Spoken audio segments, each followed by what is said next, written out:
full of SUVs and crossovers, it's nice to come up with a wagon. This is the 2021 V60 T8 from Volvo, who made their name making wagons. But is it any good? Let's check it out. Let's talk styling.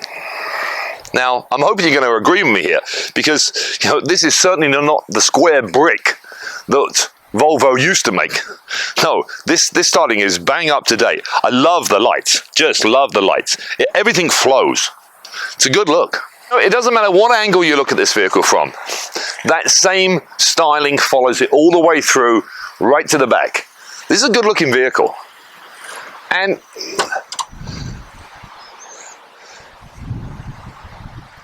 there's as much space in this as most SUVs or crossovers.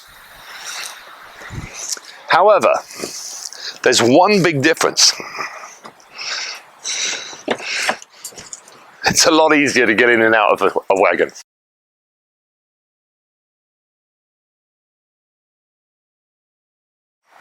Now that we are inside, let's talk about the interior. I like a lot of things in here. I like this open pore wood. The crystal gear shift is a very nice touch. There is a certain this kind of Scandinavian feel about it. It's very nice, and it is all good quality. The dashboard display, very nice. The center display, again nice. However, I would have preferred to see some of the controls on push buttons and turn dials. The heated seats, the heated steering wheel, you always have to go into display, and I find that just distracting. I'd like to see maybe a few more buttons, take it away from the display. Otherwise, it's very nice. Today we've spent most of the time in the countryside, which one of the big benefits, clean air, filtration system. It monitors the outside air, and through a very, very clever system, this can make the air inside the car much, much better. So anybody that has asthma or any respiratory illness, this could be very good news for you. Is it safe? Come on now, it's a Volvo. In fact, I think probably if you searched it, you'd find the word Volvo translates in some language to being safe. They've made their name with this. Okay, under the hood, we have a 2-litre 4-cylinder, which is turbocharged and supercharged, producing 313 horsepower. This power is then transferred to the front wheels through an 8-speed transmission. But as this is the T8 model, it benefits from being a plug-in hybrid, which adds a further 87 horsepower, bringing the overall total to 400 horsepower. However, how things differ a little bit here is that electric power is driven to the rear wheels. Electric power, it becomes purely a rear-wheel drive vehicle. Rather interesting take, don't you think?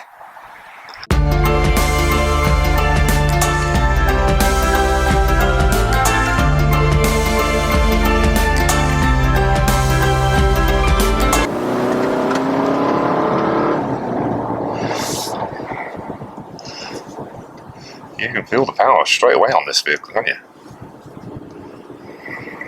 My first reaction is it feels like a Volvo.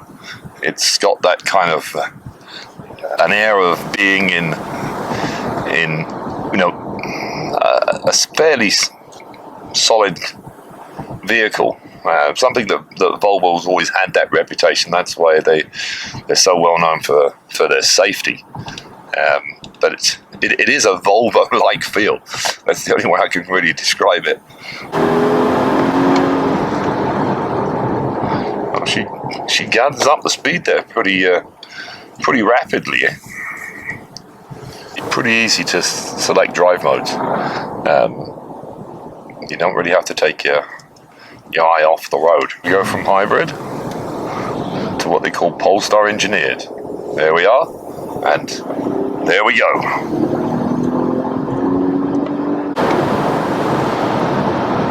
it doesn't feel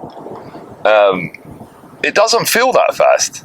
But if you look down at the speedometer, you realize you are moving quite rapidly. Let's talk about performance. Those 400 horses here enable this vehicle to move from 0 to 100 kilometers an hour in just over 5 seconds. That makes this a pretty fun wagon, I'm telling you. However, while we're on the speed, it should be said this vehicle is governed to 180 kilometers an hour. You cannot go over 180 kilometers an hour. But is that a bad thing? You know, this is a family wagon. Should you really be going over 180 kilometers an hour with your family? No, this isn't a vehicle for the track.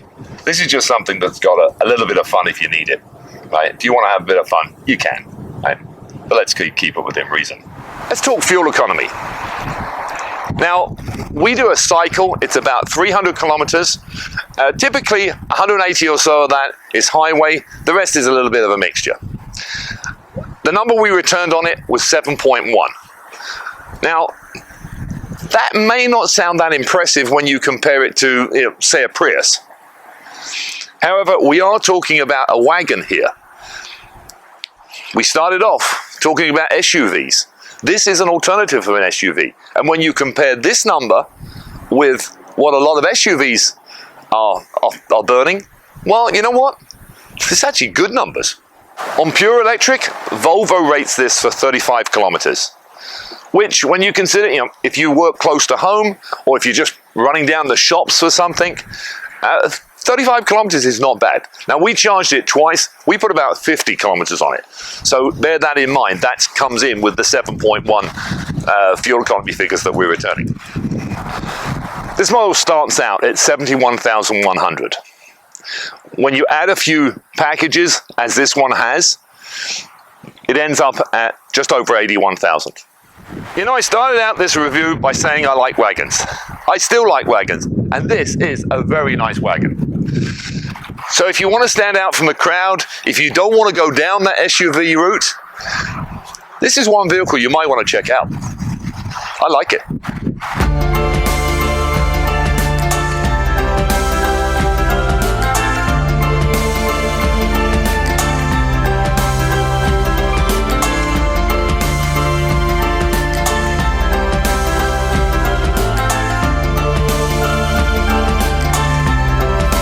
Hope you enjoyed the video. Please subscribe to Automotive Affairs and click the notification bell.